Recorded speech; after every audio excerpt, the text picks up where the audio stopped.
샬롬, 한 주 동안 평안하셨습니까? 그동안 62번에 걸쳐서 성경 스케치를 따라오시느라고 고생들 많이 하셨습니다. 사실 쉽다고 말은 하지만 세상에 쉬운 게 어디가 있겠어요.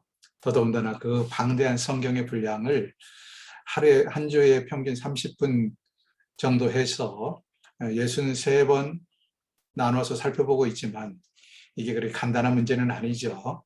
아무튼 그동안 따라오신 여러분에게 진심으로 감사를 드리고 이제 오늘 마지막으로 신약을 총복습하기 위해서 사도행전, 사도시대를 복습을 하겠습니다. 다시 한번 말씀드리는데 여러분이 이해를 잘 못하는 것은 여러분 탓이 아닙니다. 강의를 잘못한 제 탓이고 두 번째로는 성경 자체가 그만큼 어렵기 때문입니다. 절대로 낙심하거나 좌절하지 마시고요. 이 시간 신신당부 드리는 것은 우리에게는 끈기가 있어야 합니다. 여러분 세상에 것도 한 번 도전을 해서 안 이루어지면 두 번 하고 세 번 하고 계속 하잖아요. 10번 찍어 안 넘어가는 나무 없다라는 우리의 속담도 있습니다. 힘드시지만 이건 하나도 모르겠어, 다 잊어버렸어, 그래도 낙심하지 마세요. 정말 제가 저를 자랑하기 위함이 아니라 이 강의를 다시 처음부터 끝까지 계속해서 잘 모르는 부분은 유튜브를 통해서 다시 되돌려 들으시고, 특별히 지난주와 오늘 한 이 신약의 총복습은 더더욱이나 몇 번에 걸쳐서 반복해서 내 것으로 만들면 정말 여러분에게 큰 유익이 될 것이라고 확신을 하면서 오늘 마지막 강의 시작하겠습니다. 감사합니다. 자, 이 시간에는 사도행전을 함께 살펴볼 텐데요. 사도시대의 역사, 한 권의 역사서를 가지고, 사도행전 한 권을 가지고 사도 시기를 이렇게 7기로 나눴는데 우리는 1기부터 5기까지만 봅니다. 필요 없는 건 다 빼고요. 1기는 베드로 중심 전도, 2기는 바울의 1차 전도, 3기는 2차 전도, 4기는 3차 전도, 5기는 5차 전도, 4차 전도, 여기까지만 보겠습니다. 필요 없는 것들은 과감하게 잊어버리세요. 사도 1기부터 5기까지. 이 기수도 중요한 게 아닙니다. 처음 12장까지는 베드로 중심의 전도를 살펴보겠다. 그 다음 바울 중심의 전도를 4번에 걸쳐서 살펴보겠다 하는 정도만 기억하시면 되겠습니다. 넘어갑니다. 머리 복잡한 건 다 건너뜁니다. 여러분 모르셔도 됩니다. 알면 더 좋지만. 자, 사도행전 1장부터 12장까지를 정리하겠습니다.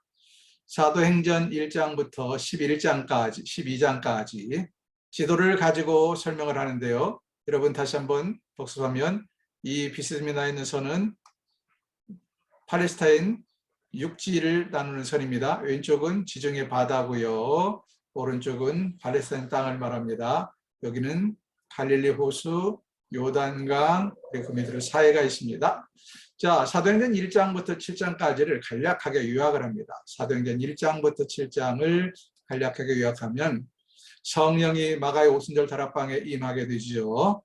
성령 임재 사건, 그리고 성령이 충만한 다음에 베드로와 요한이 맨 처음으로 이적을 행하는데 그건 성전 미문에서 앉아서 구걸하던 안진뱅이를 일으킨 사건이 기록되어 있습니다. 이들이 열심히 복음을 전하다가 사도들이 사내들인 공의의 미움을 받아서 붙잡혀서 감옥에 갇혔다 풀려나기도 하고요. 복음 때문에 이제 핍박이 시작됐다는 것이죠. 그리고 아나니아와 삽비라 사건이 기록되어 있습니다. 그 유명한 아나니아와 삽비라 부부. 이들 부부가 다른 사람처럼 자기들도 무언가를 하는 신용을 내려다가 오히려 성령 회방죄로 부부가 둘 다 죽게 되죠.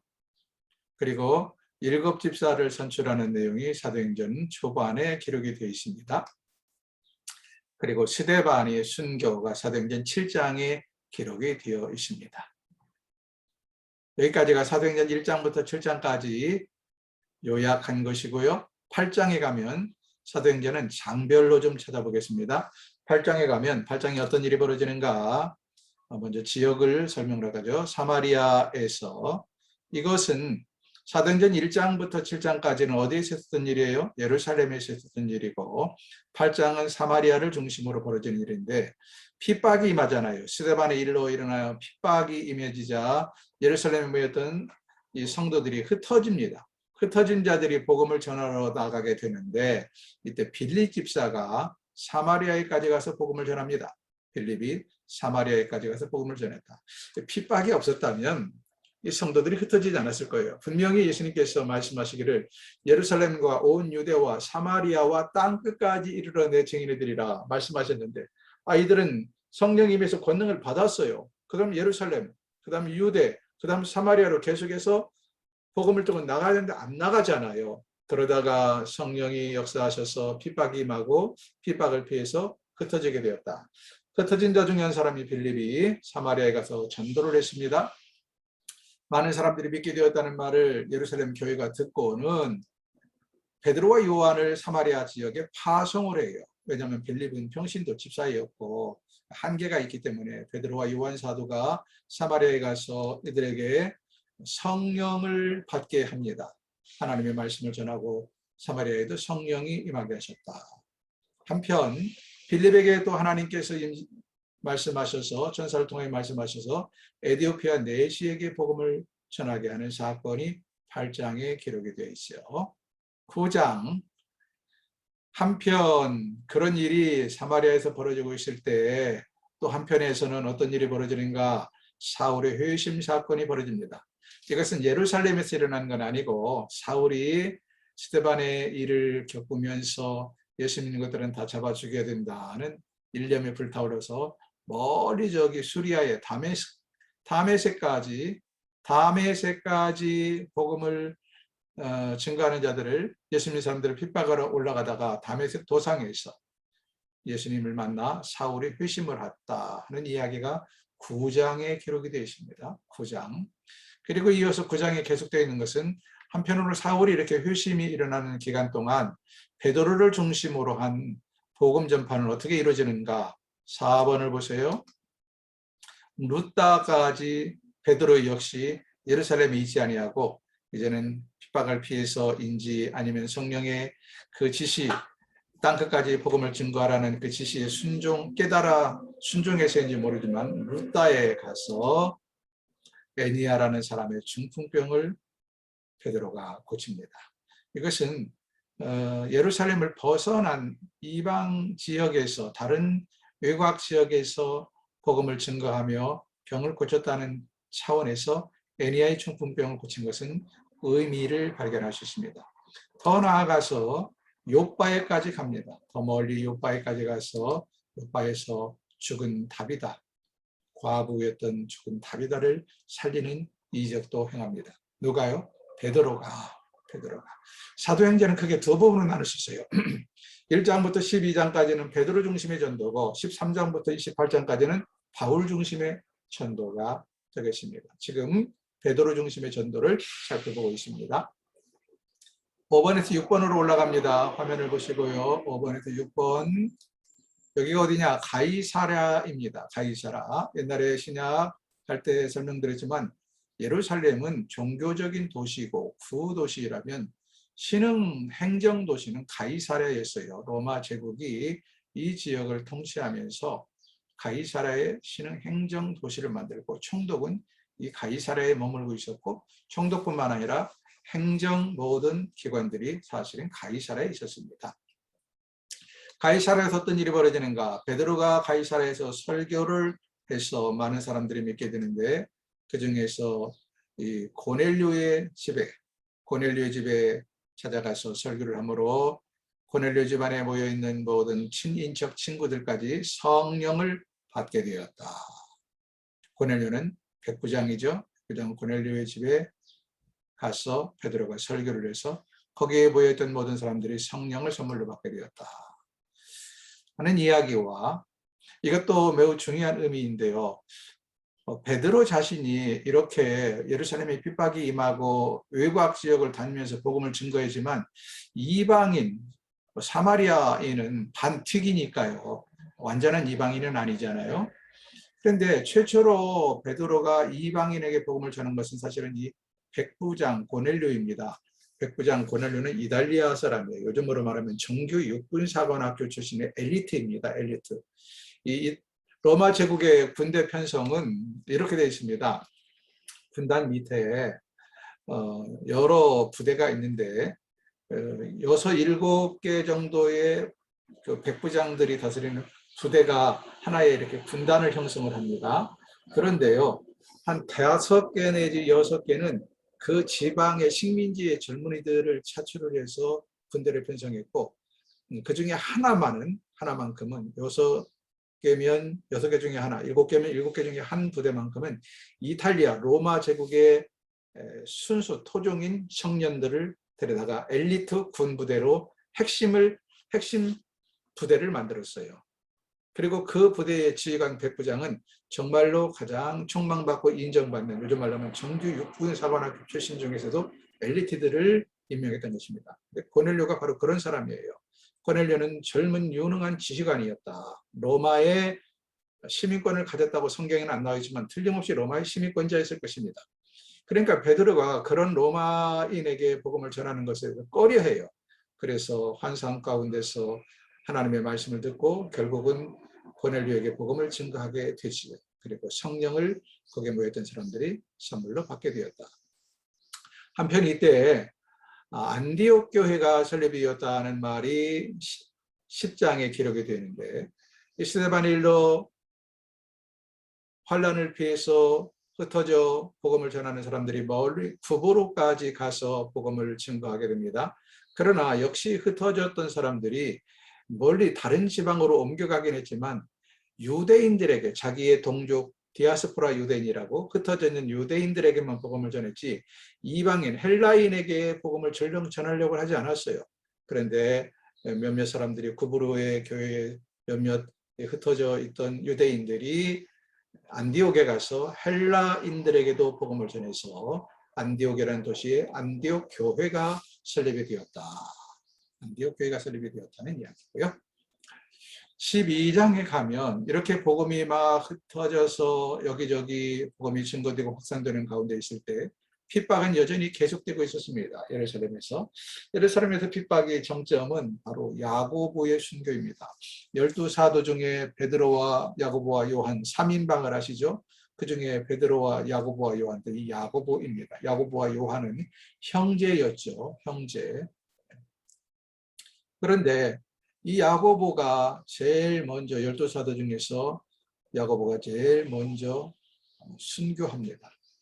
이들을 불의 아들이라고 말하는데 야고보와 요한을 정말 성격도 불같았지만 하나님 앞에서 그들의 삶이 불처럼 타올랐어요. 그래서 야고보가 제일 먼저 순교자가 되고, 또 아이러니한 것은 그의 형제, 또 하나의 형제인 요한은 12사도 중에서 맨 늦게까지 살아남습니다. 우리가 아는 것처럼 그래서 요한 계시록을 기록하게 되지요.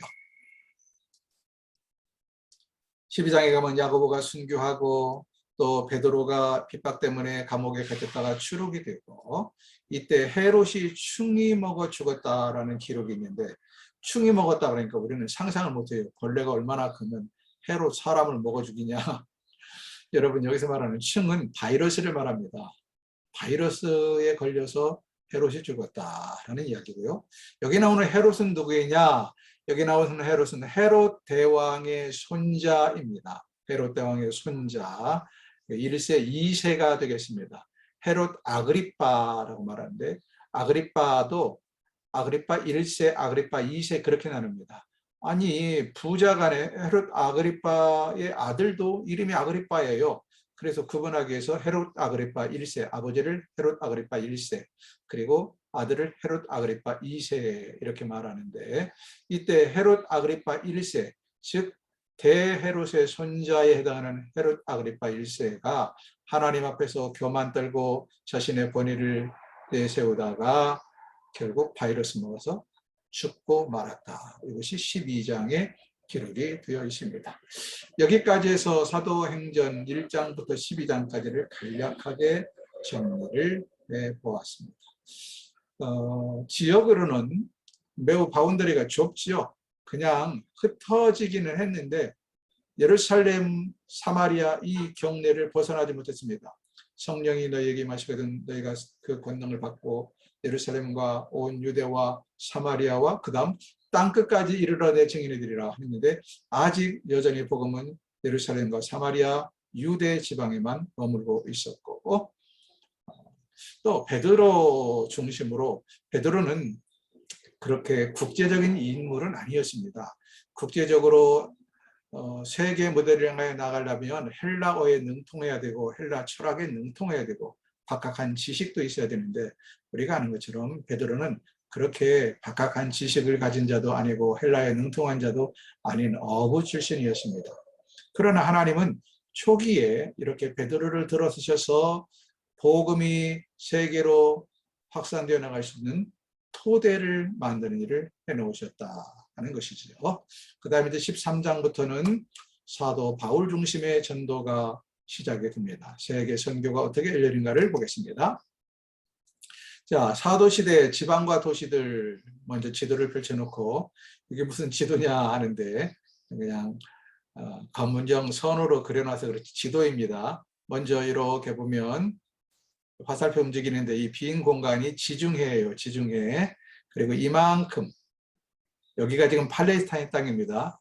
이 앞정 요만큼 이 지도 이게 어디냐면 여기입니다. 여기 이만큼이에요. 그리고 이 지도는 지금 훨씬 넓은 세계를 보여주는데 당시 로마 제국은 이 지역을 우리나라 뭐 경상북도, 경상남도, 전라북도, 전라남도 이렇게 나누듯이 로마 지역 이름은 정확하지는 않은데 보통 아, 야로 끝납니다. 우리 표현의 아하고 야지 사실은 안지 야인지 모르지만 그렇게 끝나요. 그래서 지역을 크게 나누면 이렇게 나눌 수 있습니다. 이탈리아, 로마 제국의 수도, 로마 제국이죠. 여기가 로마 제국의 수도가 여기 있고 이탈리아, 그 다음에 마케도니아, 그 다음 아가야, 그 다음 여기를 아시아 지방이라고 합니다. 아시아. 그리고 그 옆에를 갈라디아라고 말합니다. 갈라디아 지방. 그리고 그 밑에를 길리기아 지방. 그리고 이 넓은데 팔레스타인을 포함한 이 넓은 지역을 수리아라고 말했습니다. 수리아 지방. 그리고 구브로 섬을 기억할 필요가 있습니다. 구브로 섬은 이렇게 뭐 땅이 넓은 건 아닌데 여기가 해상 도시요 무역 도시로 매우 중요한 역할을 감당하고 있어서 여기도 자체적으로 총독을 파송하고 있었어요. 그 다음에 크레테 섬은 여러분 그리스 로마 신화 보면 미의 여신 비너스 있죠. 조개 위에 한 손으로 벗은 몸 아래를 가리고 한 손으로는 가슴을 가리고 있는 그 미의 여신 비너스의 출생지가 어디냐? 이 크레테 섬 앞, 여기 바다에서 출생했다고 그런 전설이 있습니다. 크레테 섬은 사도 바울이 로마로 압송되어 갈 때 여기서 광풍을 만나서 어려움을 겪게 된 그 섬이 바로 크레테 섬입니다. 자, 이렇게 아나 야로 대체적으로 끝납니다. 물론 이게 전부가 아니에요. 그냥 중요한 지역만 표시했는데 여기에 또 뭐 비시디아라는 곳도 있고 또 뭐 여러 지역들이 더 있지만 중요한 몇 개의 지역을 나눠봤습니다. 그리고 여기다가 큰 도시, 꼭 성경에서 많이 나오는 도시만 표현해 보면 여기가 수리아입니다. 수리아 지역이니까 안디옥이라는 도시인데 당시 한 50만 정도의 인구가 사는 매우 큰 도시였습니다. 안디옥. 근데 왜 수리아 안디옥이라고 그러냐? 안디옥이 또 있어요. 그래서 수리아의 안디옥이라고 그렇게 얘기를 했습니다. 루스드라를 기억하십시오. 루스드라는 사도 바울과 바나바가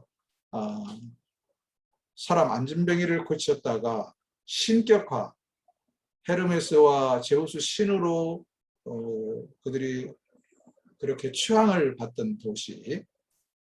그러나 그들이 우리도 너희와 똑같은 사람이라고 말할 때 오히려 사람들이 진노해서 바울과 바나바를 돌로 쳐서 죽은 줄 알았던 도시, 죽은 줄 알고 한쪽에 내버렸던 도시가 바로 루스드라죠. 이때 루스드라의 젊은 청년 디모데가 이 현장에 있었는지 직접 아니면 간접적으로 바울과 바나바의 사건을 들었는지 모르지만 굉장한 마음의 감동을 받고 선교여행에 동참하게 된 데가 루스드라입니다.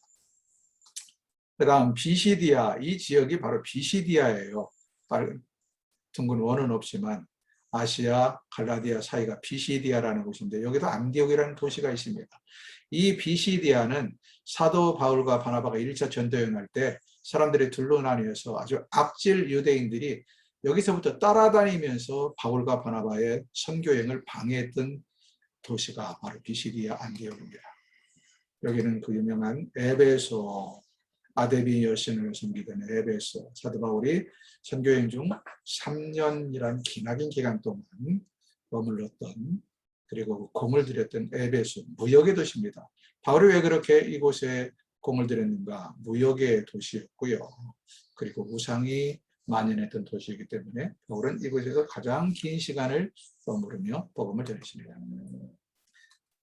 여기는 드로아는 사도 바울이 복음을 전하러 아시아에서 더 머물면서 복음을 전하기를 원했지만 결국은 성령께서 막으셔서 드로아는 항구입니다.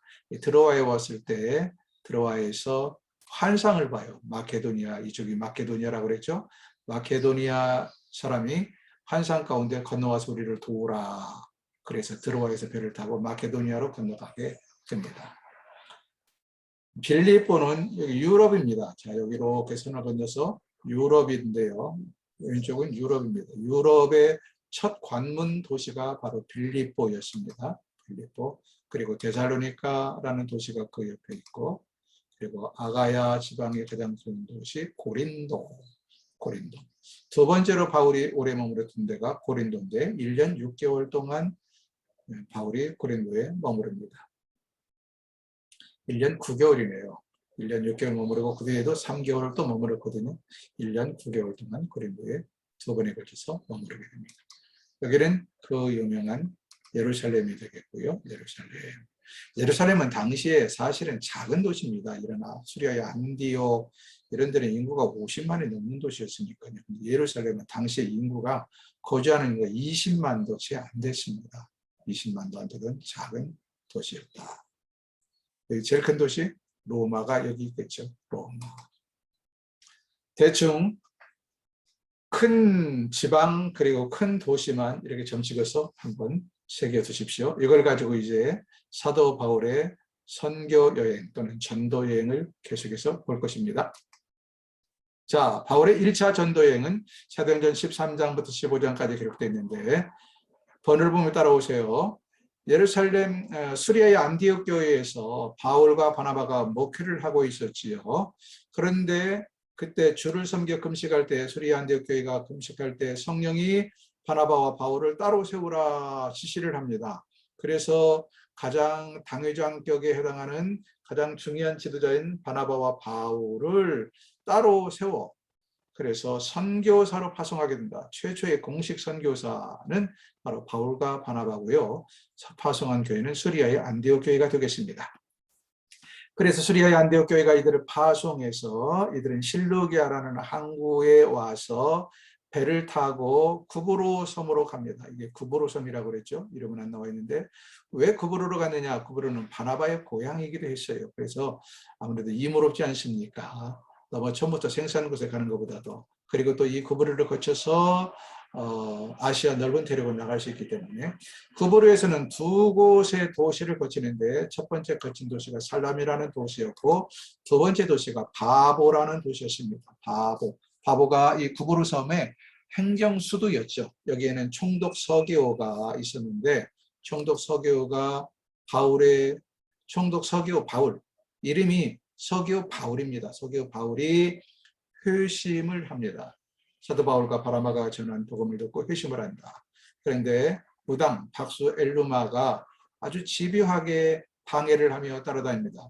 원래 박수 엘루마는 서기오 바울이 회심하기 전에는 서기오 바울의 종교 자문관 역할을 하면서 그 곁에서 상당한 이득을 보던 사람이에요. 그런데 서기오 바울의 회심에서 예수를 믿게 되니 박수 엘루마가 좋아할 리가 없죠. 그래서 계속 집요하게 방해하다 결국 하나님의 저주로 눈이 멀고 말았다. 바보를 떠나서 버가라는 도시에 도착합니다. 배를 타고 버가라는 도시에 가는데 버가에서 마가가 돌아가고 말아요. 말씀을 안 드렸는데 바나바와 바울이 수리아 안디옥교를 떠날 때에 바나바의 생질이었던 마가가 함께 동행을 합니다. 왜냐하면 이때 마가의 집은 상당히 부자였고요. 여러분 마가의 다락방, 마가의 다락방에 오순절 성령이 임재했다고 그랬죠. 그러니까 우리나라 다락방하고는 구조가 달라요. 아무튼 그 120명이나 앉을 만큼 집이 큰 거실이 있었단 말이죠. 마가의 집은 마가의 어머니 집이죠. 마가의 아버지 집이고 마가네 집은 굉장히 부자였고 더더군다나 바나바가 외삼촌이었고 또 외삼촌의 고향이 이 구브로이니까 마가 젊은 청년 마가가 함께 마음에 들뜬 채로 떠나갔던 것 같습니다. 그런데 생각했던 거하고 다른 거예요. 죽을 고생이나 하고 배 타면 배멀미나 하고 생각보다 재미가 없어. 그래 버가에서 마가가 돌아갑니다. 버가에서 마가가 돌아간 것 때문에 사실 바울이 마음이 많이 상하죠. 그래서 나중에 2차 선교행을 앞두고 바울과 바나바가 심하게 다툽니다. 그 마가를 용서하고 데리고 가자고 바나바가 설득을 하지만 마가는 한 번 배신한 놈은 절대로 용서할 수 없어 하면서 마가 때문에 바울과 바나바가 갈라서게 되는 그런 일이 벌어집니다. 아무튼 마가는 돌아가고 바울과 바나바 둘이서 전도여행을 계속합니다. 4번을 보세요. 비시디아 안디옥에 도착해서 바울이 설교를 합니다. 출애굽부터 예수까지 쫙 역사적으로 살피면서 설교를 하자 두 부류가 생겨요. 한 부류는 정말로 복음에 관심을 보이는 부류가 있는가 하면 한 부류는 특히 유대인들을 디아스포라 흩어져 여기 살던 유대인들을 중심으로 해서 아주 반대 세력, 안티 세력이 생깁니다. 그래서 이 안티 세력들은 여기서부터 집요하게 바울과 바나바를 따라다니며 복음 전파를 방해합니다. 참 남이 시키지도 않은 일을. 극렬분자들이 뭐 데모를 해도 그렇잖아요. 소수의 사람들이지만 극렬하게 데모를 하면 많은 사람들이 어찌할 수가 없어요. 이 소수의 사람들이 복음이 증거되는 것을 따라다니며 방해하게 됩니다. 5번을 보시면 이고니온입니다. 이고니온에서 복음을 증거하게 되는데요. 이고니온까지 따라와서 이들이 반대를 하고 방해를 해요. 그래서 오히려 이고니온에서 사람을 더 합세해가지고 이제 바울과 바나바가 루스드라로 가는데 루스드라까지 따라와서 또 방해를 합니다. 집요하게. 근데 루스드라에서 어떤 일이 벌어지느냐, 안진뱅이를 이렇게 세우는 기적을 일으켜서요. 그러자 이 루스드라 사람들이 바울과 바나바를 헤르메스와 제우스 신으로 신격화하면서 막 그들을 추앙합니다. 그러자 바울과 바나바가 옷을 찢으면서 우리도 당신들과 똑같은 사람이다. 우리는 신이 아니다고 막 나오죠. 이럴 때 비시디아 안디옥과 니고니온부터 온 반대파들이 사람들을 자꾸 들쑤셔서 바울과 바나바를 오히려 돌로 치게 합니다. 그래서 돌에 맞아 죽은 듯이 나자빠져요. 사람들은 사실 바울과 바나바가 죽은 줄 알고 한쪽에 치워 놓았습니다. 그런데 시간이 지나자 바울과 바나바가 몸을 털고 부시시 일어나서 더베라는 옆에 있는 성읍으로 가서 더베에서 복음을 전하였다. 그리고는 이제 더베를 마지막으로 기점으로 해서 거꾸로 돌아옵니다. 1차 선교행을 마치고 루스드라를 거쳐서 이고니온을 거쳐서 피시디아 안디옥을 거쳐서 버가를 거쳐서 이번에는 버가에서 바로 배를 타고 온 것이 아니라 아탈리아라는 항구 도시로 가서 배를 타고 수리아로 돌아가서 수리아 파송한 교회에서 보고를 하고 잠시 쉬게 됩니다. 이것이 바울의 1차 전도 여행이 되겠습니다. 1차 전도여행을 마치고 쓴 서신서가 갈라디아서입니다. 바울의 13권의 서신서 중에 제일 먼저 쓰여진 것이 갈라디아서인데 이 갈라디아서는 갈라디아 지방, 이 지역을 크게 갈라디아 지방이라고 말을 한다고 그랬죠. 갈라디아 지방을 여행하고 돌아와서 쓴 편지다. 넘어갑니다. 2차 전도 여행을 살펴봅니다. 2차 전도 여행 1번부터 보세요. 이제 얼마 시간이 지난 다음에 바울과 바나바가 다시 1차 전도 여행 했던 곳들을 돌아보기로 결심을 합니다. 그러나 좀 전에 말씀드린 것처럼 마가를 데리고 가는 문제 때문에 둘이 다투게 되죠. 그래서 이들이 헤어집니다. 먼저 바나바가 자기의 생질 마가를 데리고 구브로 섬 쪽으로 원래 갔던 1차 선교여행 때 갔던 방향으로 출발을 하게 되고, 바울은 오히려 실라라는 새로운 사람을 데리고 역으로 돌게 됩니다. 거꾸로 돌아서 1차 선교지를 방문하게 되는데요. 안디옥에서 출발해서 다소, 자기의 고향인 다소를 거쳐서 루스드라로 향합니다. 루스드라에서 디모데가 합류했다. 아까 말씀드린 것처럼 루스드라에서 이들이 안전병기를 고칠 때 스스와 험해라고 사람들이 신격화했고, 또 거기서 사람들에 의해서 돌에 맞아 죽은 것처럼 내던져진 사건을 기억하시죠? 아마 이 현장에 청년 디모데가 있었든지 아니면 디모데가 간접적으로 루스드라에서 일어나는 사건을 들었든지 그는 마음에 큰 감동을 받았던 것 같아요. 그래서 바울이 실라와 함께 루스드라에 다이아체에 방문했을 때 그를 따라서 복음 전도자로 나서게 되었다. 안디옥, 피시디아의 안디옥에 왔을 때 피시디아 안디옥에서 복음을 전하고, 그리고 바울과 실라와 디모데는 이제 세 사람이 되었네요. 사실 이 북쪽 지방으로, 아시아 북쪽도 아직 복음을 전하지 않기 때문에 이쪽에 올라가서 복음을 전하기를 원했지만 주의 영이 허락하지 않아서 여기서 복음을 전하지 못하고 어디로 가느냐? 드로아로 갑니다. 4번 드로아는 항구 도시라고 그랬죠. 여기서 누가가 합류합니다. 누가는 의사였고 그는 상당한 지식을 가지고 있었지만 이때부터 누가는 사도 바울을 따라다니며 복음을 증거하고 사도 바울의 비서관 역할을 하며 사도 바울의 편지들을 대피를 하기도 하고 사도 바울의 건강을 돌보는 주치의가 되기도 합니다. 여기서 또 드로아에서 가장 중요한 것은 누가가 합류했다는 것도 중요하지만 환상을 보게 돼요. 바울이 이 아시아에서 복음을 전하지 못하게 되자 자꾸 방해를 받게 되자 마음이 괴로웠어요. 그래서 밤에 누워서도 잠을 제대로 자지 못하고 있는데 어느 날 밤 환상 속에 마케도니아에 있는 한 사람이 나타나서 건너와서 우리를 도우라, 환상 속에 말씀을 하시는 거예요. 그래서 드로아에서 발을 타고 마케도니아 지방으로 건너갑니다. 네아폴리 항구를 거쳐서 빌립보라는 큰 도시에 이르게 됩니다. 당시 빌립보도 인구가 한 40만 정도 되는 매우 큰 도시였습니다. 빌립보의 소리가 하는 것처럼 루디아 옷감장사 루디아, 자주색 옷감장사 루디아, 의류 사업가죠. 여성 의류 사업가 루디아를 만나서 빌립보 교회를 만들게 되고, 그리고 루디아는 그의 사업을 통해서 이후로 사도 바울의 매우 중요한 물질적 후원자가 되고 기도의 후원자가 되죠. 여기서 간수와 간수의 모든 가족들이 회개하고 예수를 믿는 사건이 있죠. 다 도망간 줄 알고 자결할 때 바울이 내 몸을 상하게 하지 말라, 이 말에 감동을 받은 간수가 바울과 실라를 자기 집으로 데리고 갔어. 우리가 어찌하여야 구원을 받을까? 사도 바울의 유명한 말, 주 예수를 믿으라, 그리하면 너와 내 집이 구원을 얻으리라 한 사건이 빌립보에서 벌어집니다. 빌립보에서 데살로니가라는 옆에 있는 도시를 가서 복음을 전할 때 두 가지 반응이 나타나요. 한 가지 부류는 정말 복음에 대해서 관심을 보이는 부류가 있는가 하면, 한 부류는 역시 유대인들 중심으로 열렬한 유대인들이 아니 저것들이 할례도 강조하지 아니하고 율법도 강조하지 아니하고 다른 복음을 전한다. 그래서 유대인들을 중심으로 해서 데살로니가에 사는 유대인들을 중심으로 일부의 사람들이 소란을 일으키고 복음을 전하는 걸 방해합니다. 직접 바울을 잡아주기로 했는데 먼저 회당장, 바울은 어디를 가든지 회당을 먼저 들어갔거든요. 회당에 가면 유대인들이 모여 있고 유대인들은 그래도 동족이고 또 같은 문화와 공감대가 있기 때문에 복음을 전하기가 쉬워서 어디를 가든지 회당을 맨 먼저 찾아갔어요.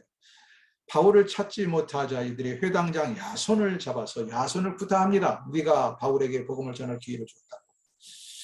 이때 바울이 어려움에 처하자 이 데살로니가에 있는 성도들이 사도 바울을 난동으로부터 구원하기 위해서 그 밤에 베르야로 옮겨가도록 추선을 합니다. 그래서 한밤중에 바울이 베르야로 급히 피신 아닌 피신을 하게 됩니다. 베르야에 오게 됐습니다. 베르야 사람들은 데살로니가 사람보다 훨씬 더 신사적이어서 하나님의 말씀이 그러한가 깊이 묵상하고 받아들였다. 바울은 베르야에서 복음을 전하다가 더 오래 머무르지 아니하고 실라와 디모데가 지금 함께 따라왔잖아요. 그리고 누가 있죠? 누가가 함께해서 그 일행이 4명이었습니다. 실라와 디모데를 베레아에 남겨두고, 왜냐하면 베레아 사람들이 더 하나님의 말씀을 진지하게 받아들이려 하기 때문에 다 떠나지 못하고 실라와 디모데를 남겨두고 누가만 데리고 아덴으로 갑니다. 아덴이 어디입니까? 아테네입니다. 철학의 도시, 종교의 도시 아테네. 지금도 아테네에 가면은 많은 신전들이 남아 있잖아요. 당시 아테네는 그리스 로마 철학, 헬라 철학에 아주 꽃을 피우던 곳입니다. 여기서 철학자들과 논쟁을 하죠. 스토아 학파, 에피쿠로스 학파, 이런 학파의 사람들과 논쟁을 하는데 사실 논쟁을 통해서는 복음이 전해질까요? 전해지지 않습니다. 그리고 당시에 이 철학자들은 만만치 않은 철학자들이에요. 세계적인 철학자들이었거든요. 아무튼 논쟁을 벌였다, 아덴에서. 그러다가 8번을 떠나서 9번 고린도로 다시 옮겨가서 복음을 전합니다. 고린도, 아테네보다는 작지만 아테네 못지않게 우상이 창궐한 도시였고 헬라 문화가 꽃을 피운 도시입니다. 그래서 고린도에서 1년 6개월을 머무르면서 고린도 교회를 개척합니다. 사도 바울이 제일 오래 머무른 곳이 아테네라는 곳이고요. 아니, 에베소라는 도시였고 3년간 머물렀으니까 두 번째로 오래 머무른 도시가 고린도 교회인데요.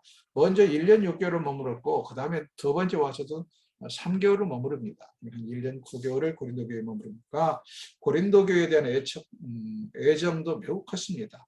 여기서 그런 브리스길라와 아굴라를 만납니다. 브리스길라와 아굴라는 로마 제국에서 뭘 하던 사람이에요? 천막을 만드는 자기의 공장을 가지고 있던 사람인데 황제가 유대인들이 돈 버는 것이 눈에 가시처럼 싫었어요. 유대인들 다 추방, 로마 제국에서 나가라. 그래서 이 브리실라와 아굴라가 로마에서 급히 나오느라고 곧 때가 되면 돌아가겠거니 하는 생각으로 가까운 고린도라는 도시에 왔습니다. 그때 브리실라와 아굴라가 텐트 만드는 일이 어비 같으므로 사도 바울과 함께 우연히 만나게 되고 사도 바울을 만나서 복음을 듣게 되고 이들이 정말로 예수 그리스도의 신실한 제자들이 되고 사도 바울의 신실한 후원자가 되게 되지요. 브리스길라 아굴라 평신도로는 둘도 없이 바울의 동역자요 신실한 후원자였습니다. 여기서 머무르면서 데살로니가 전후서를 기록을 했다.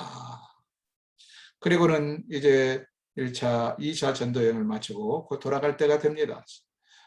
그래서 고린도에서 그는 겐그리아라는 항구로 와요. 항구 도시거든요. 여기서 그는 머리를 깎습니다. 나시린, 하나님께 소원하는 거예요. 나시린이라고 그러죠. 나시린으로 그는 머리를 깎지 아니하고 그동안에 쭉 길렀습니다. 몇 달을 몇 년을 길렀는지는 잘 모르겠어요. 하나님께 소원한 바가 있어서라고 말하는데 소원한 것 중에 하나가 머리에 삭도를 대지 않는 거잖아요. 나시린은 머리를 깎지 않았다가 그가 여기서 머리를 깎았다. 그리고는 겐그리아에서 배를 타고 에베소로 건너옵니다. 에베소. 이때 최초로 바울은 2차 전도여행 때 에베소를 최초로 방문을 하게 됩니다. 1차 때는 갔던 곳이 아니에요. 에베소에서 사역을 복음을 증거하고 사역을 하다가 브리스길라와 아굴라를 에베소에 두고 떠납니다. 왜냐하면 에베소가 매우 중요한 도시인 것을 알게 되었고 또 에베소는 계속해서 복음을 증거해야 될 필요도 있음을 알게 되었고 여러 가지 형편 때문에 브리스길라 아굴라 부부를 더 이상 따라오지 못하게 하고 에베소에 두고 사도 바울은 후일을 기약하며 가이사라 항구로 돌아옵니다. 가이사라 항구에 돌아와서 여기서 육로로 예루살렘에 걸어왔는지 말을 타고 왔는지는 모르지만 예루살렘에 들어와서 선교 보고를 마치고 안디옥으로 돌아가서 또 잠시 쉬게 됩니다. 이것이 2차 전도 여행이 되겠습니다. 복잡한 것 같아도 그리 복잡하지 않아요. 다시 펼쳐놓으시고 하나씩 천천히 복습하시면 쉽게 전체 그림이 그려질 것입니다. 2차 전도여행은 약 3년, 시간적으로는 정확하진 않아요. 보통 우리가 말하기를 1차 전도여행은 2년, 2차는 3년, 3차 전도여행은 4년, 4차 전도여행은 5년 이렇게 쉽게 말을 합니다. 사도행전 16장부터 18장까지 기록이 되어 있다. 이어서 3차 전도여행을 보겠습니다. 바울의 3차 전도여행, 수리아의 안디옥 교회에서부터 시작이 되겠죠. 다시 사도 바울이 2차 전도여행 때 복음을 증거한 곳들이 제대로 교회가 자라고 양육이 되고 있는가 돌아보기로 하고, 안디옥을 떠나서 고향 다소를 거쳐 이고니온을 거쳐서 피시디의 안디옥으로 오지요. 피시디의 안디옥을 거쳐서 어디 오느냐? 에베소에 옵니다. 3번을 보세요. 에베소. 2차 전도여행 때 에베소에 거쳐갔던 걸 기억하시죠? 그리고 브리스길라와 아굴라 부부를 여기에 두고 갔던 걸 기억하시죠? 에베소에 와보니 이미 많은 사람들이 복음을 듣긴 들었는데 이 복음이 정확한 복음이 아니에요. 믿을 때 성령을 받았느냐 할 때 에베소에 많은 사람들이 복음을 듣긴 들었는데 성령이 뭔지를 잘 모르는 거예요. 세례 요한의 세례밖에는 알지 못하고 있었다. 그것은 세례 요한의 제자들도 복음을 전하러 다녔다라는 이야기가 될 수도 있겠고, 또 하나는 복음을, 예수 그리스도의 복음을 정확하게 알지 못하는 많은 사람들이 세례 요한이 꽤 유명한 사람이었거든요. 사실은 세례 요한의 가르침만 가지고 여기저기 다니면서 복음을 전했던 것 같아요. 그래서 믿을 때 이들이 성령을 받았느냐 할 때 성령이 있는지도 참 모르고 있었다는 것이죠. 그래서 바울이 이들에게 차근차근 가르치고 사역을 통해서 이들로 하여금 성령을 깨닫게 하고 성령을 받게 했다. 그래서 그렇게 하다 보니까 사도 바울이 여기서 3년의 세월을 머무르게 되는데, 먼저는 유대인의 회당에서 3개월을 매주마다 모여서 가르칩니다. 그러나 가만히 생각해 보니까 이렇게 임시방편으로 해서는 안 될 것 같아요. 그래서 두란노, 하나의 셋집을 얻어서 두란노 서원이라는 간판을 걸고 본격적으로 그곳에 정착해서 2년 동안 복음을 전하게 됩니다. 여기에서 고린도전서, 고린도의 2차 전도여행 때 1년 6개월 동안 머물렀으니까 사실 가장 애정이 있는 도시가, 에베소는 지금 머무르는 도시고 그 이전까지는 가장 애정 있는 도시가 고린도겠죠. 그래서 고린도전서에 편지를 써서 고린도에 보냅니다. 왜 그러냐면 사도 바울에게 1년 6개월 동안 교회가 설립되고 양육을 받은 교회 안에 여러 문제들이 생기고 궁금증이 생겨서 고린도 교인들이 편지를 써서 바울에게 물었어요. 그래서 바울은 그런 문제에 대해서 대답도 할 겸 그들을 양육할 겸 편지를 쓴 것이 고린도전서였다. 그 다음에 또 눈물로 쓴 편지라고 말하는데, 눈물로 쓴 편지의 수신자가 누구냐? 고린도 사람들이에요. 근데 왜 눈물로 쓴 편지라고 얘기했냐? 글자 그대로 눈물로 편지를 썼기 때문입니다. 이 편지는 지금 존재하지 않아요. 고린도전서 편지를 받고 고린도의 교인들이 많은 궁금증이 풀리게 됐지만, 고린도 교인들 중에서는 사도 바울의 사도성에 이의를 제기하는 사람들이 있었어요. 아니, 사도라면 예수님을 따라다니던 12제자가 아니냐? 사도 바울과 무슨 관계가 있느냐? 사도 바울의 권위를 무시하고 심지어는 사도 바울의 가르침이 틀렸다고까지 생각하는 사람들이 교회 안에 늘어나는 거예요. 이런 보고를 받고 바울이 눈물로 편지를 썼다. 그래서 눈물로 쓴 편지인데 이것을 디도편에 보냈어요. 바울이 이 편지를 고린도 교인들이 받고는 많은 사람들이 자기들의 잘못을 뉘우치고 회개하게 됩니다. 그래서 바울이 세 번째로 쓴 편지가 고린도 후서예요. 그러니까 고린도 교회에는 적어도 세 번의 편지를 보냈다. 고린도 전서와 눈물로 쓴 편지와 고린도 후서. 그런데 지금 눈물로 쓴 편지는 존재하지 않는다. 10번 봤죠? 다시 10번이 아니죠. 3번을 보고 있습니다. 3번.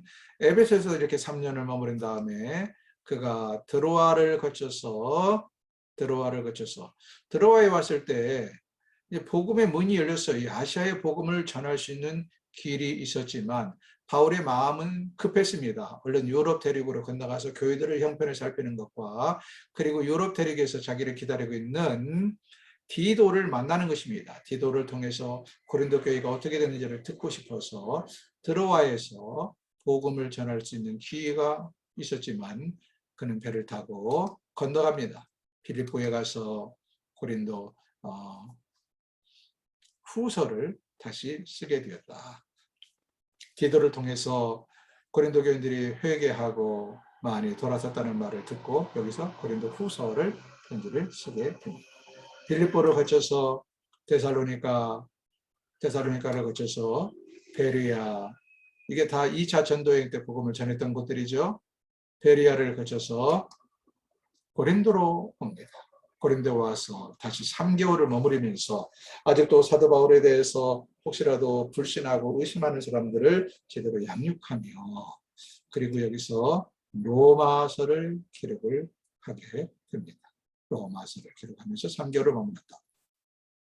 3개월쯤 머무른 후에 이제 다시 돌아가서 사역 보고를 해야 될 길이 열렸습니다. 그런데 사도 바울이 옛날처럼 배를 타고 이렇게 예루살렘으로 가면 되는데, 배를 타고 예루살렘으로 돌아가려고 했더니 항구에서 사도 바울을 잡아 죽이려고 나쁜 사람들이 모여서 기회를 드리고 있다라는 정보를 얻게 돼요. 그래서 바울은 배를 타고 돌아가는 것을 포기하고, 죽는 게 싫어서가 아니라 아직은 죽을 때가 안 됐기 때문입니다. 지금은 죽을 때가 아니라서. 그래서 배를 타는 대신 그는 고린도에서부터 육로로 걸어서 베리아를 거쳐서 데살로니가를 거쳐서 빌립보를 거쳐서 드로아에 옵니다. 그리고 드로아에서 다시 걸어서 아소라는 도시까지 와서 아소에서 배를 타고 밀레도라는 항구 도시에 옵니다. 그의 마음은 할 수 있으면 에베소에 들리는 것이었지만 시간 관계상 여러 가지 여건상 에베소에 갈 수가 없었어요. 그래서 미리 편지로 에베소의 장로들에게 밀레도 항구로 나오라 말씀을 전해놓고 밀레도에서 이 에베소의 장로들을 만납니다. 만나서 그들에게 고별 설교를 해요. 사실 이제는 에베소에 3년 동안 있었기 때문에 고린도보다도 에베소에 그는 더 많은 관심을 쏟았고 애정을 쏟았지요. 그래서 에베소의 장로들이 어떻게 해서든지 바로 서기를 바라고 에베소 교회를 향한 그의 마음이 불타올랐습니다. 그들에게 마지막 고별 설교를 했다. 근데 이미 이때 바울은 여기 8번 고린도에서 돌아갈 때부터 바울을 반대하는 사람들이 바울을 잡아주기로 하고 있고, 예루살렘 교회가 바울을 시기하기도 하고, 예루살렘에는 정통 유대인들이 바울이 전한 복음에 대해서 이의를 제기하고 바울을 잡아주기려는 반대파들이 많다는 정보를 이미 많이 얻었어요. 때문에 이번에 돌아가면 그의 미래가 밝지 않고 어쩌면 자칫 잘못하면 큰 핍박을 받고 더 심하면 죽을 수도 있다는 사실을 알고 있었습니다. 그럼에도 불구하고 그는 지금 어때요? 예루살렘으로 돌아가는 길이에요. 비장한 결심을 하고 돌아간 것이죠. 밀레도에 머물렀을 때도, 밀레도에서 에베소 교회 지도자들을 봤을 때도 서로 그래서 다시 못 볼 수도 있기 때문에 신신당부에서 고별 설교를 하고 얼싸안고 울면서 성령의 말씀을, 정말 내가 지금까지 복음을 이렇게 두려워하지 않고 전했는데 나는 에베소 여기를 떠나서 예루살렘에 가면 내게 핍박이 기다린다는 것도 안다. 그러나 나는 그걸 두려워하지 않고 간다 라고 말하면서 에베소 장로들과 작별을 하고 가이사라 빌립보로 가이사라 항구 도시로 배를 타고 들어가게 되죠. 가이사라에는 누가 살고 있었는가? 빌립 집사가 살고 있었습니다. 7 집사 중에 하나, 사마리아 복음을 전했던 집사, 그리고 에디오피아 내시에게 복음을 전했던 집사 빌립을 아시죠? 참 빌립은 열정이 대단했던 사람 같아요. 근데 그 빌립이 노년에 가이사라라는 이 행정도시의 항구도시에 와서 머물고 있었습니다. 이 빌립에게는 큰 딸들이 3명이나 있었는데 이 딸들이 다 같이 성령의 능력을 받아서 예언하는 사람들인데 바울에게 불길한 예언을 합니다. 뿐만 아니라 아가보라는 예언자가 예루살렘에서부터 가이사라 빌립이라는 집에 찾아와서 직접적으로 시청각적으로 바울에게 설득합니다. 이 띠의 주인이 이렇게 묶여서 어려움을 당하게 될 것이요. 그 띠는 바로 바울의 것이었습니다. 그러니까 빌립의 딸들도 그리고 아가보라는 예언자도 바울이 예루살렘에 가면 곤란을 당하게 될 것을 예언을 하는데도 사도 바울은 내가 가야 될 것은 예루살렘이다. 내가 죽어도 예루살렘에 가야 된다. 라고 결심을 하고 가이사라에서 예루살렘으로 들어가게 되었다 하는 것입니다. 여기까지가 21장, 사도행전 21장에 기록된 내용입니다. 자, 이제 예루살렘에 들어갔어요. 하는 게 아니라 큰 문제가 생깁니다. 4차 전도 여행, 예루살렘에 돌아와서 3차 전도여행을 마치고 예루살렘에 돌아왔을 때 예루살렘에서 어떤 일들이 벌어지는가를 보십시오. 22장부터 26장까지 기록되어 있는 내용들입니다. 22장부터 26장까지 기록되어 있는 내용. 그런데 대상을 여기서는 지도를 안 하고 예루살렘에 머물면서 벌어진 일들이니까 그냥 도표로 정리를 하겠습니다. 도표로. 먼저 야고보를 만납니다. 그리고 유대인들과 접촉하게 되고 유대인들과 대면을 하게 되고 그리고 천부장을 만나게 되고 그리고 공회 앞에 서게 됩니다. 사내들인 공회를 말하죠. 사내들인 공회. 그리고 벨릭스 총독을 대면하게 되고 벨릭스 총독 앞에서 신문을 받게 됩니다. 그리고 베스도 총독 앞에서 다시 신문을 받게 되고 그리고 아그리파 2세 앞에서 다시 신문을 받으며 간증을 했다. 하나씩 설명을 하죠. 여기 야고보는 누군가? 여기 야고보는 예수님의 동생 야고보입니다. 사도 야고보는 이미 순교를 당했어요. 여기는 예수님의 동생 야고보. 예수님의 동생 야고보가요, 사실은 예루살렘 교회의 기둥이었습니다. 사도 바울이 해외 선교로 그리고 베드로가 또 국내 전도로 이렇게 교회를 비우고 밖으로 복음을 증거하러 다니는 사람들이었다면 예수님의 동생 야고보는 예루살렘 교회를 지키는 그런 어른이었다. 매우 중요한 인물이었습니다. 그래서 예루살렘 교회에 와서 바울이 야고보, 예수님의 동생 야고보를 만나서 그동안에 이러이러한 일이 있었습니다 하고 사역을 보고합니다. 그러자 야고보가 수고했다고 격려한 다음에 걱정을 해요. 지금 이 예루살렘 시내에 당신을 모함하고 심지어 당신을 잡아 죽이려는 사람들, 위해하려는 사람들이 상당수 있어.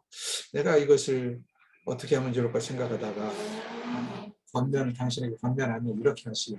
지금 예루살렘에는 유대인의 정결례를 따라서 결례를 행할 사람들이 몇이 있는데 당신이 그들을 데리고 가서 모든 비용도 당신이 되고 그들과 함께 정결례를 행하시오.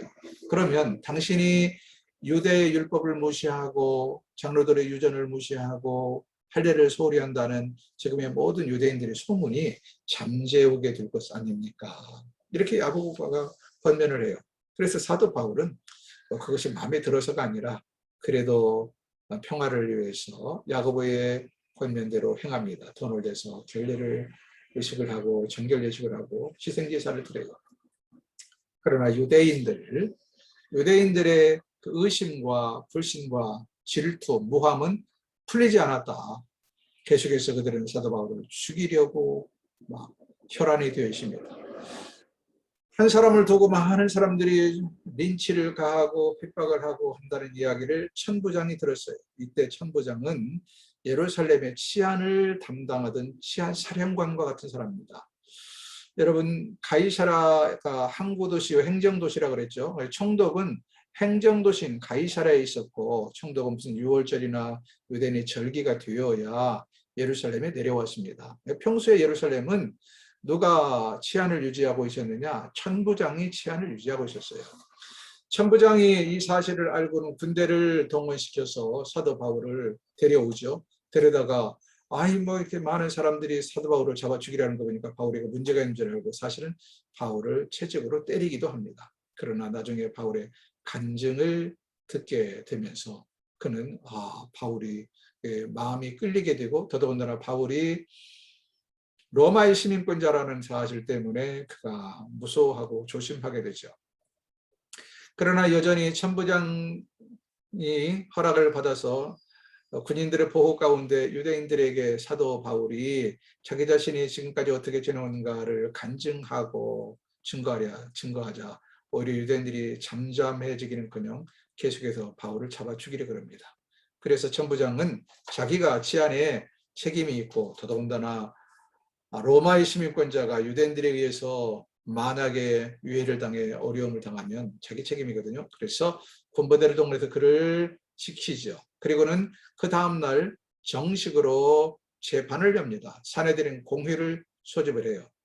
로마에 있던 이 천부장이 사내들은 최고의 공회를 소집을 해서 대제사장과 많은 사내들은 공회원 앞에서 바울을 쉽게 말하면 신문하고 바울에 대해서 알아보는 겁니다. 바울이 대제사장과 논쟁을 하게 되죠. 이 논쟁 가운데서 어떤 일이 벌어지는가? 부활에 대해서 말합니다. 부활에 대해서 말을 하자 사내들인 공회가 둘로 나뉘어요. 산헤드린 공의는 바리새파와 사두개파로 구성이 되어 있죠. 바리새파는 부활을 믿거든요. 근데 사두개파는 부활을 믿지 않아요. 그래서 이들 안에 바울은 더 죽여야 된다라고 소리를 지르는 사두개파와 부활을 옹호하는 바울을 편이 되어서 바울을 두둔하는 바리새파가 서로 간에 논쟁을 하고 서로 간에 자꾸 이제 싸움이 커집니다. 이런 과정 속에서 긍절분자들의 40명이 바울이 죽이기 전에는 우리가 먹지도 않겠다고 결심을 한 결사단이 40명의 조직이 되었다라는 첩보를 천부장이 얻게 되지요. 그래서 천부장은 어떻게 하면 이 더 이상 난동이 벌어지지 않고 치안을 유지할까? 내 힘으로는 어찌할 수 없다. 공의를 수집했는데 공의에서조차 이 문제가 해결되지 않으니 내가 어찌하랴. 그래서 그는 그 밤에 군대를 동원해서 사도 바울 한 사람을 벨릭스 총독이 있는 가이사라로 호송을 그 밤에 하게 됩니다. 바울은 많은 군부대들의 호의를 받으면서 그 밤에 가이사라로 이송이 됩니다. 가이사라에는 당시에 벨릭스 총독이 통치를 하고 있었어요. 벨릭스 총독은 이제 정식 재판을 열었죠. 예루살렘에서부터 대제사장과 고소인들을 오라 그러고 재판을 열어서 바울의 말을 들어보니까 자꾸 끌리는 거예요. 총독 좀 되면 식견도 있고 경험도 있고 그 나라의 문화에 대해서 연구도 하지 않았겠습니까? 바울의 말을 들으면서 많은 것들이 끌려요. 그래서 바울의 이야기를 내가 내일 또 오늘은 그 정도 하라, 내일 또 듣겠다 하면서 몇 번에 걸쳐서 듣습니다. 그러면서 그는 은근히 바울에 대해서 호감을 갖게 됐지만 혹시 바울을 통해서 뇌물을 받을까 봐서 계속해서 그를 풀어주지 않고 붙잡아두고 있었다. 근데 이렇게 한 횟수가 차일피일 무르다 보니 2년이라는 기간이 흘러가랍니다. 벨릭스 총독이 그 가운데서 미결수죠. 재판이 확정되지 않은, 형이 확정되지 않은 미결수를 2년 동안 가이사라에 머물게 됩니다. 근데 2년 후에 벨릭스 총독이 임기를 다 해버렸어요. 총독이 임기를 다 하고 다른 데로 발령받아버리고 그 다음에 부임한 총독 이름이 베스도입니다. 베스도 총독이 부임해서 현안 문제들을 다 정리하다가 결국 바울, 로마의 시민권자인 바울이 2년씩이나 그냥 감옥에 방치되어 있는 것을 보고 그 사건을 마무리하려고 다시 재판을 엽니다. 그런데 그가 이제 막 신임 총독이 부임을 해서 유대인들에게 환심을 사기 위해서 그가 말하기를 제안합니다. 바울에게. 당신 예루살렘에 가서 재판을 받지 않겠느냐. 베스도 총독이 유대인들을 의식한 것이죠. 그러자 바울이 말합니다. 로마의 시민권자인 내가 예루살렘에서 죽을 뻔해서 여기까지 와서 총독에게 지금 재판을 받고 있는데 무슨 소리냐. 난 예루살렘에 가지 않고 대신 가이사 황제에게 상소하노라. 그래서 가이사 황제에게 로마의 시민권자이기 때문에 그는 요즘 말로 말하면 대법정에다가 상소를 한 것입니다. 베스도 총독도 바울이 시민권자인 바울이 가이사 총독에게 상소했기 때문에 더 이상 자기가 어떻게 할 수가 없었어요. 그래서 이제 로마로 다시 이송을 할 결심을 하게 되죠. 그런데 그때 이 가이사라에 누가 찾아와 있었느냐? 아그리파 2세, 분봉왕 아그리파 2세가 찾아와 있었습니다. 아그리파 2세는 자기 아버지의 영토를 받아서 갈릴리 지역과 또 다른 지역을 통치하던 분봉왕이었는데요. 그러니까 당시는 총독이 직접 직할 통치하던 지경지가 있고 여전히 헤롯 대왕의 후손들이 통치하던 분봉왕이 다스리던 통치 지역이 있었다 하는 것이죠. 아그리파 2세가 베스도 총독, 신임 총독이 부임했다는 이야기를 듣고 그래서 가이사랴에 인사차 왔는지 그의 여동생과 함께 왔어요. 베스도 총독이 이 건이 유대인들에 관한 건인 것을 알고 아그리파 2세에게 다시 의논을 해서 이만저만 이런 사람인데 만나보겠습니까? 해서 사도 바울을 불러서 아그리파 2세와 베스도 총독이 함께 있는 데서 다시 바울을 신문하게 됩니다. 아그리파 2세 앞에서 사도 바울이 간증을 하게 되죠. 그러자 아그리파 2세가 이것을 쭉 듣고는 말하기를 만일에 가이사에게 상소하지 않았다면 당신은 무죄로 풀려날 뻔했다라고 말을 하는 것을 보게 됩니다. 이 아그리파 2세는 누구냐? 헤롯 대왕의 증손자입니다. 이 아버지가 아그리파 1세고요. 아그리파 1세는 뭐가 먹어 죽었어요? 바이러스, 충이 먹어 죽은 사람입니다. 이렇게 해서 26장까지 결정이 되었고 아무것도 그 앞에서 결론을 내릴 수가 없게 되자 가이사에게 상소했기 때문에 사도 바울은 이제 로마로 이송이 되게 됩니다. 그것은 다시 이제 지도로 보겠습니다. 지도로 보아야죠. 로마로 이송되는 과정을. 예루살렘에서 천부장에 의해서 가이사라, 총독 있는 가이사라까지 이송이 되어서 가이사라에서 2년 동안 펠릭스 총독, 베스도 총독을 거치면서 머물렀다. 그리고 가이사라, 베스도 총독 때 로마 황제에게 가이사에게 상소했기 때문에 그는 이제 로마로 이송이 되는데요. 드로항에서 배를 타고 아드레문네오르라는 배를 타고 연안을 따라서 쭉 갑니다. 어느 한 지점에 항구에 도착해서 알렉산더호라는 더 큰 배로 갈아타고 이제 로마로 항해하게 됩니다. 그런데 문제는 크레데 섬에 도착했을 때 크레데 섬의 미항이라는 곳에 도착했다가 그보다 더 크고 활락가가 많은 베니스 항구에 가서 겨울을 지내고 출발하자는 대다수의 의견에 의해서 이들이 베닉스라는 항구로 미항에서 옮겨가다가 그만 그 계절에 부는 유라굴로라는 계절풍을 만나게 됩니다. 우리나라도 보면 딱 그 계절에 부는 태풍들이 있잖아요. 이름은 다르지만 꼭 그 계절이 되면 태풍이 불거든요. 이 계절풍이라는 것은 그 계절이 되면 부는 바람입니다. 바울은 알았어요. 지금 시즌이 이제 겨울이 다 돼가는데 우리가 지금 움직이면 이 광풍, 태풍에 어려움을 겪는다. 광풍이라고 말하면 미칠 광자, 태풍을 말합니다. 그리고 태풍을 더 정확하게 말하면 그 계절에 부는 계절풍이었어요. 그러므로 여기서 그냥 지내자 했는데 사람들이 더 큰 도시에 가서 베닉스라는 항구에 가서 지내자고 오게 되다가 출발했는데 아닌 게 아니라 유라굴로 계절풍을 만나서 배가 미끄러지기 시작하고 온갖 고생 죽을 고생을 다 하다가 겨우 멜리데 섬에 도착을 하게 된다. 멜리데 섬에 도착했는데 멜리데 섬에서 불을 피우려고 나무를 하다가 바울이 독사에게 물렸어요. 그 멜리데 섬의 원주민들은 독사에 물리면 죽는다는 사실을 알고 있었는데 바울이 안 죽는 거예요. 그래서 바울에 대해서 경이로운 마음으로 바라볼 때 버블리오 추장이 버블리오인데 버블리오의 아버지가 열병과 이질로 고생을 당하는데 바울이 고쳤습니다. 그러자 버블리오 추장을 비롯해서 멜리데 섬 사람들이 바울과 그 섬 배의 선원들을 환대했다라는 이야기가 기록이 되어 있고 멜리데 섬에서 다시 안정을 취한 다음에 수라구사를 거쳐서 수라구사는 지금의 시칠리아입니다. 시칠리아 뭐죠? 그 깽단으로 유명한 시칠리아를 거쳐서 로마로 압송이 되게 되죠. 로마에 도착해서 그는 1차 구금이 되는데 이때는 아직은 미결시이기 때문에 셋집을 얻어요. 특혜인지 미결시이기 때문인지 모르지만 전셋집을 얻어서 2년 동안 가택연금 상태입니다. 감옥은 아니고 출입을 자유롭게 못하게 하고 그러나 그 안에서는 자유를 누리게 되었어요. 가택연금 상태로 있으면서 4권의 서신서를 씁니다. 골로새서, 에베소서, 빌립보서, 빌레몬서. 2년 후에 그가 재판을 받고 풀려나게 됩니다. 풀려나서 4년 내지 5년 동안을 자유롭게 로마를 중심으로 해서 복음을 친 거예요. 근데 이에 대한 기록이 성경에 사실 사도행전에는 전혀 없고요. 사도행전은 없고 성경에서 기록을 찾아보기에 그렇게 많지는 않습니다. 이 4년 내지 5년 동안 풀려 있을 때 그가 스페인까지 가서 복음을 전했다. 스페인을 한자로 서바나라고 하죠. 서바나어 그러죠. 스페인어를.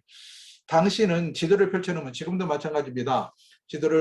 둥근 지도를 넓게 펼쳐놓으면 서쪽 끝이 어디냐? 스페인이에요. 스페인. 그래서 당시 사람들은 땅끝이 어디냐? 스페인을 땅끝으로 인식을 했습니다. 예루살렘과 온 유대와 사마리아와 땅끝까지 이르러 내 증인이 되리라 했던 사도 바울에 의해서 예수님의 명령이 실행이 돼서 스페인까지 가서 복음을 전했다라는 기록들이 있습니다. 성경에는 그 기록이 없어요. 그 이후에 4, 5년이 지난 다음에 네로가 황제가 되었을 때 다시 기독교에 대한 박해가 일어나고 이때 바울이 다시 붙잡히게 됩니다. 2차 구금에 되어서 이때는 자유의 몸이 되지 못하고 결국 사형 언도를 받고 죽게 되지요. 순교를 당하게 됩니다. 참수형을 당해요. 목이 잘리는데요. 이때 2차 구금 때에 마지막으로 쓴 편지가 디모데 후서가 되겠습니다. 바울이 말하기를 나의 달려갈 길을 마치고 믿음을 지켰으니 이제 후로는 나를 위하여 의의 면류관이 예비되었으므로 라고 말하면서 자기의 믿음의 양아들 디모데에게 오히려 자기의 지난날의 생애를 자랑스럽게 생각하며 죽음을 두려워하기는커녕 이제는 나의 길을 다 마치고 나의 달려갈 길을 마치고 믿음을 지켰으니 이제 후로는 나를 위하여 의의 면류관이 예비되었다 하면서 오히려 천국에서 받을 상급을 기다리는 모습을 보게 됩니다. 여러분 얼마나 멋있는 삶을 살고 갑니까?